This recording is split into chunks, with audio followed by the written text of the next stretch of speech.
Hi, Ariel. Thank you for joining me today. I really appreciate the time. With me is Ariel Pisetzky. He is the VP Information Technology and Cyber at Taboola. Am I right?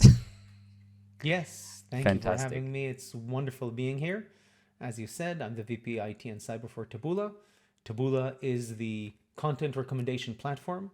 We provide about 4 billion web pages a day. So, really, when you come to think about it, you probably saw our product recently, but probably didn't notice it. As we are on the bottom of web pages, we are that moment of next when you're reading some article, when you're reading content, and you see those recommendations of things that might interest you, that is us. We are located on really many publishers around the world, and we see approximately 1.5 billion unique users a month. Yeah, fantastic. Probably the most unknown, largest internet company in the world. That's how I like to call Taboola. So we're a B2B company, and that's why we're not well known in the, I'd call it tech industry maybe, but it's the same as the CDN networks. They have really a lot of when they go dark, then a lot of the internet goes dark, or the internet is really different, and you wouldn't recognize it. It's the same for Taboola. Yeah, and that's what I call critical, right? Critical infrastructure or critical companies to deliver really services over the internet. And obviously, you care about security, so it's no wonder that you're in charge of IT and security. Um, and that brings me to Autobahn Security. We are a platform that helps people manage their security, specifically in vulnerability management and prioritization. And we're very proud to have Taboola as one of our customers, one of our early actually customers. You've been with us on this journey now for a couple of years. And this is why we're very happy to have you here with us today, because we'd like you to share your experience unfiltered with our audience. And maybe as an introduction, just a couple of guiding questions. How did you get to Autobahn Security? What convinced you back then? Did we meet your expectations? How do you use it in your day-to-day life? And what do you think is the biggest value you're able to extract from the platform and from our service? Okay, wonderful. Thank you. Great questions. Let me start with really I'd say the first meeting. So we have been doing work with SR Labs that evolved into eventually the Autobahn scanner. So we were aware of the product really at its first days at the level of inception, and it was timed exactly at the point where we were looking for different scanners that can help us really understand our attack surface and understand what we can do to monitor, minimize, and improve anything that has to do with our attack surface and our internet facing services. When we looked at the different scanners, and I'd say the scanning industry has been pretty much the same for a lot of years, we saw something different with Autobahn. The reason we saw something different was really the ease of use, the kind of immediacy of activation, and the ability to see the evolution of a resource or an API or an IP over time. These were features that really helped us not only to monitor what's going on, but to actually see the progression over time and to reduce our risk over time. So these were things that were really important for us. Another thing that really stood up and was different in terms of the use of scanners was the ability to see the raw data coming out of the scanner and connecting that to what's going on within our different resources, so that it's not just, oh, this is a problem because X, but here is why we reach the conclusion that this is a problem. This is the X that we saw, and this is why we think it is severe or not as severe, and so on.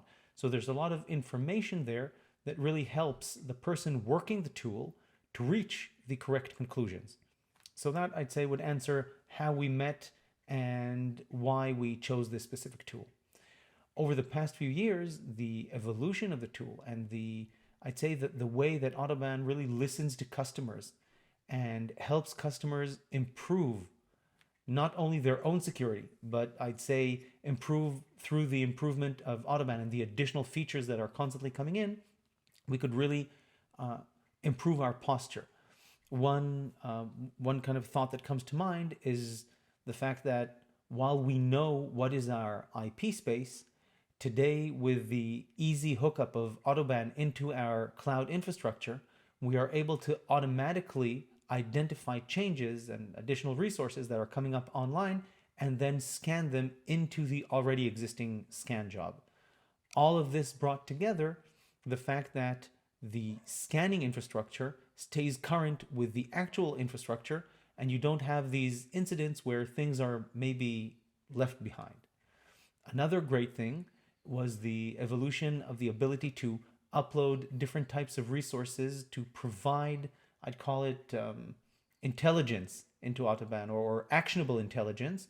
And I mean this in the, I don't want to say military meaning, but I mean in the idea that the product has pre-knowledge of things that are relevant for Taboola. Because for anyone that has not interacted with Autobahn yet, Autobahn goes into the background and tries to glean as much information as possible about the customer to actually bring in resources on its own. But our ability to augment that feature with additional intelligence means that the scan is that much more complete. Again, all of this together with a very coherent and actionable output is what not only made us choose the product, but keep using the product over the last, I'd say, 5 years now. Yeah, and that's great. And we're very grateful for one thing that you said is that you helped us actually develop the product ultimately, because we were so close in our relationship that we really learned your needs early on in the process and tried to implement as much as you can. For example, reading out of the cloud is one of those things that really benefit a lot of our customers worldwide. Because as you said, it's so easy to scale cloud infrastructure and everyone does it. But then you miss the security if it's not included in the scope of what you have to monitor. Yes. So from that perspective, again, it's very helpful to be close to a company and a service provider on the web that is as big as you are. That's very helpful for us. I have a question regarding the modern buzzwords that you hear. They're not so modern anymore, but everyone keeps using them. I see a lot of threat management ideology tools that work with AI based. Autobahn takes a different approach. What we say is there still is no AI in the security space that is good enough, especially in vulnerability remediation and vulnerability management, that can replace a good hacker, a good red teamer, for example. So we basically produce our software and our instructions on how to solve issues that occur through a scan or are surfaced through a scan by really manual work that we make available on the platform. So we have hackers look at everything and then give you basically the support based on their knowledge, rather than having an AI engine constantly suggesting automated suggestions. What do you think of this approach? So AI, of course, is making a lot of headway, yet you still see, if you ask, everyone's talking about OpenAI and ChatGPT, not in the security sense, but just as an example. And I just saw a fun post of Mike's mom has 4 kids, John, Sarah, and a third name. It doesn't even matter. What's the name of the 4th kid? And ChatGPT can't connect those dots. And but the question was Mike's mom. So it is this point where AI is wonderful. It's amazing. It's a tool. It's a tool that needs to be used in the proper locations and to evolve into the right place.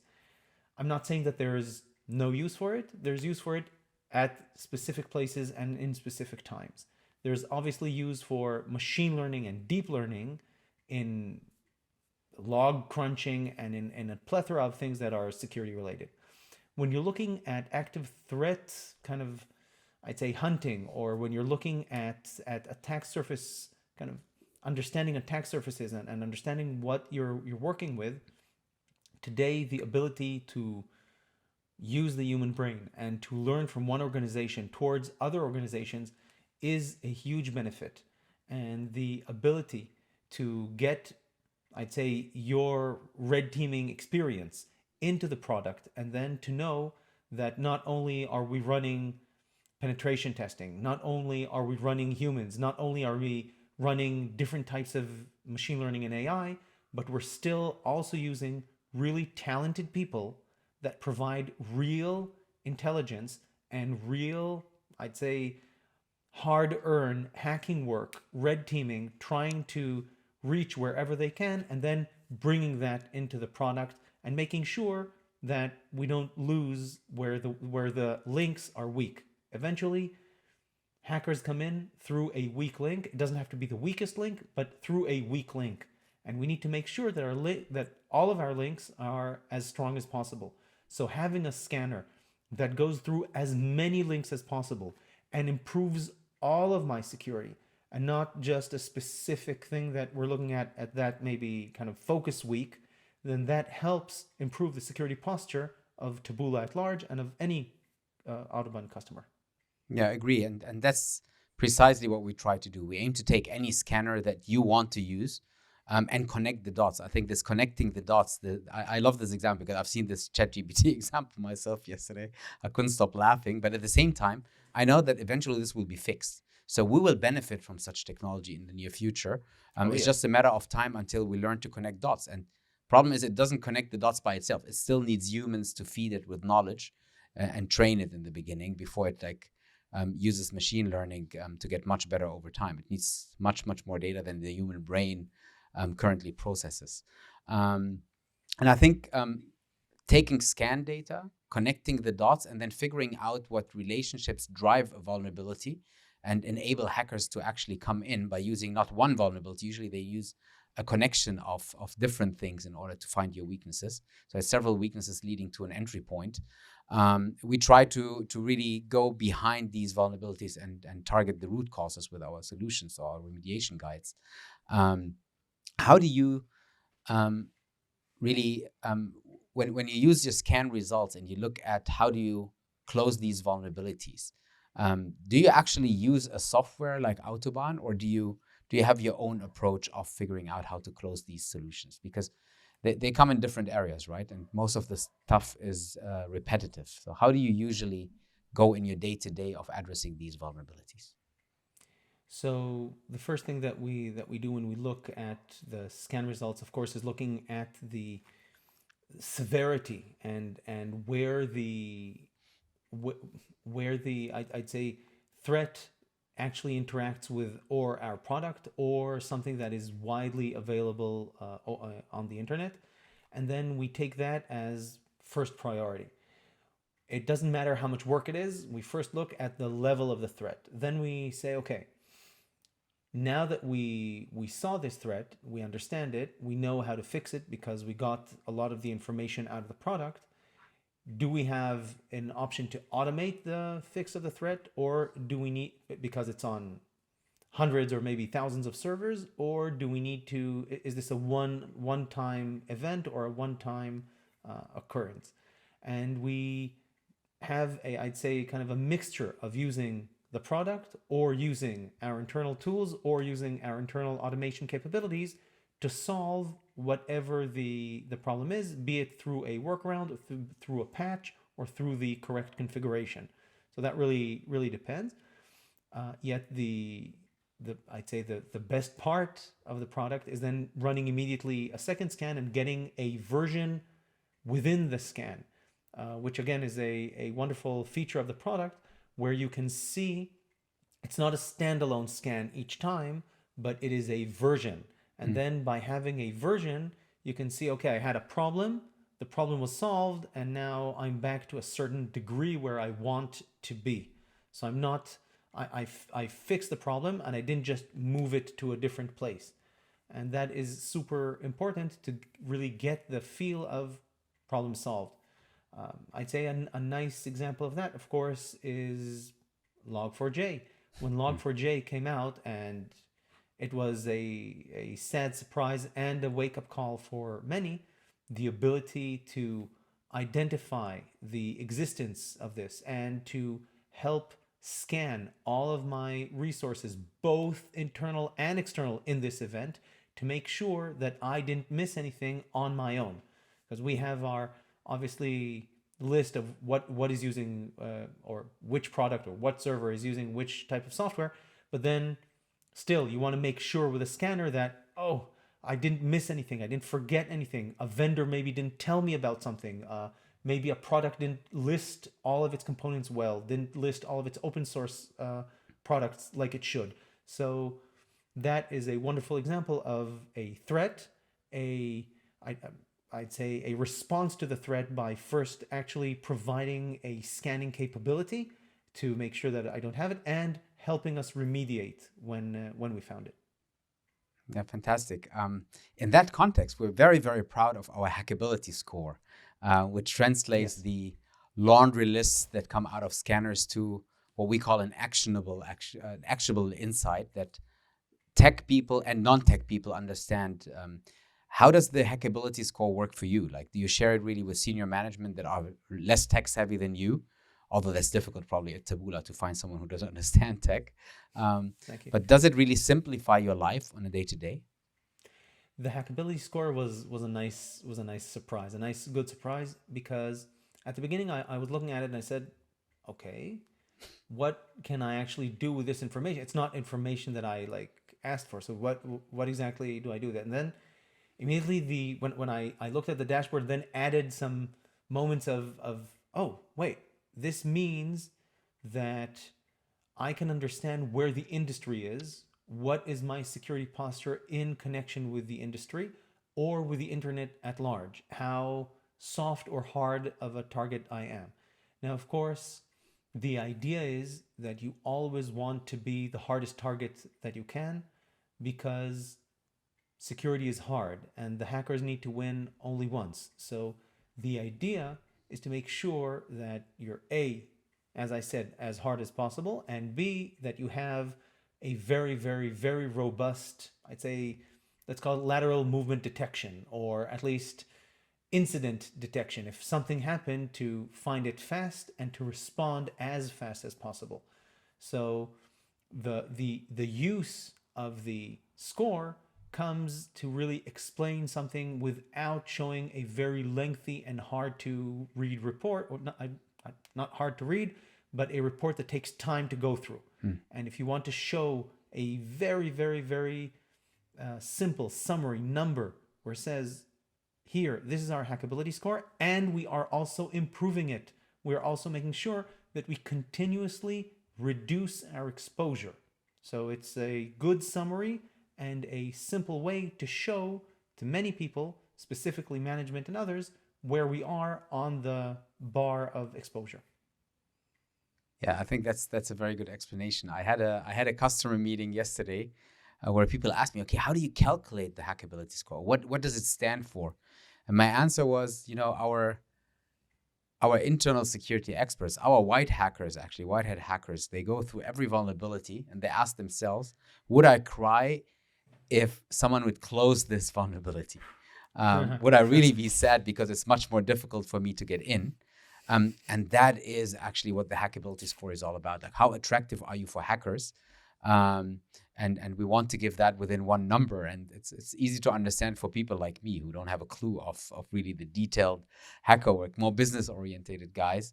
And I think hearing that over time you manage to monitor in a simple way how you progress in your hackability in a global context, in a regional context with your peers, is something that makes the entire team proud, I think, because that's Yes, why we yes. created it.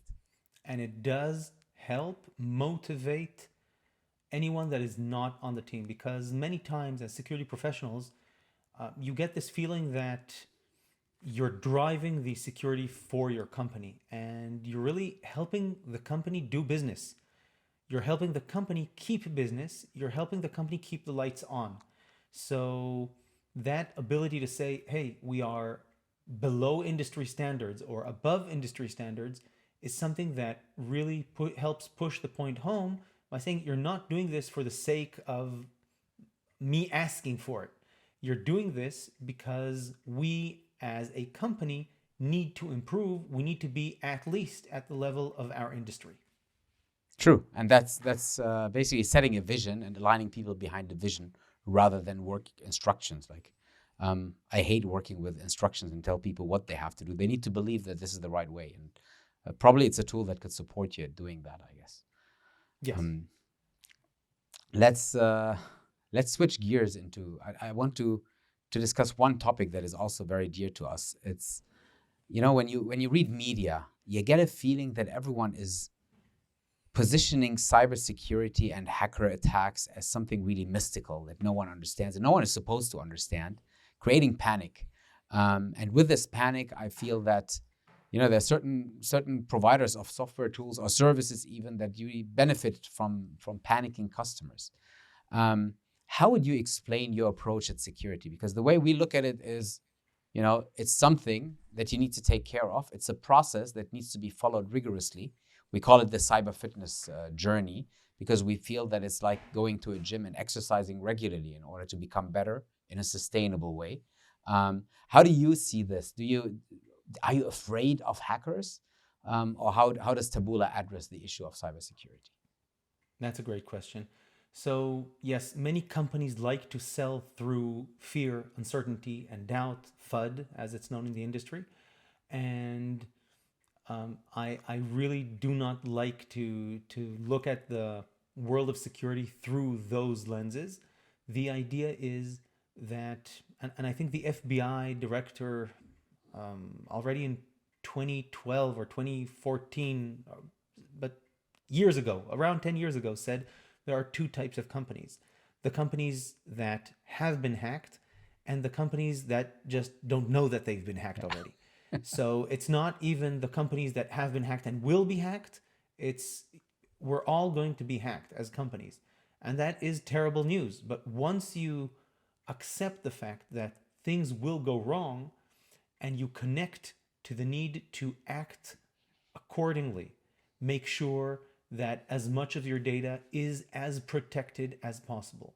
Make sure that as many of your servers and services are, let's call them, I don't want to say unimportant, but extremely easy to reproduce and recreate. So it's easy to just boot someone out and create a new image. As I'd say, the move to the cloud has made us think of servers as a fleet of identical kind of machines and not these beautiful artisan pets or creations of art that we keep. And then if something happens to one of them, it's devastating. So once you're in the right frame of mind, then you can connect better to what's going on in the world of, I'd say, security and dealing with security defense. Now to talk a bit about the part of mystical. Hacking might seem sometimes mystical because it is thinking outside of the box. It is doing the unexpected. It is creating advantages where no advantage should be. It's finding loopholes. It's a lot of other kind of fun sayings that I can put on hacking. These are things that for most of us that just abide by the rules, do what we should, and work and create new things, then that sense of wow, someone did something that is totally out of the box is like mystical, as you put it. So I wouldn't say it's mystical, it's just a different type of thinking. It is definitely a creative type of thinking. It is definitely done by intelligent people. It is definitely challenging for anyone that wants to build a secure product. Yet, building secure products is what we should do as software engineers to protect our users, to protect their privacy, to provide a good service. And once all of that, again, is put into the mix with understanding that security is a concern, that security defense is something that can be done, and you should design your products to be as secure. When you use the right mixture of partners that help you secure your product and your services, Autobahn among them, where you can make sure that you're constantly being retrospective or introspective, if you would like, and you're looking at your infrastructure and you're looking at what's happening and you're making sure that nothing surprises you. Put all those together and you should not be afraid. You should be prepared. That's exactly the sentence. Not afraid, but prepared. I really appreciate that you said like together with partners, and you mentioned Autobahn security within these partners. Let me maybe close our conversation today by thanking you for this partnership, because it truly is a partnership. We have one purpose, which is to help you become more secure by giving you this lens where you connect the different dots of the different software providers, tools, your own knowledge, your internal and external basically support systems for cybersecurity. And we want to really enrich that with the Hackability Score and with our prioritization engine and remediation guides that we provide. Ariel, thank you so much again. I really appreciate it. We can't thank you enough for your loyalty and for your support in all these years. Thank you so much. Sure thing. It's my pleasure. And may we all have a secure and wonderful production environment. Thanks a lot.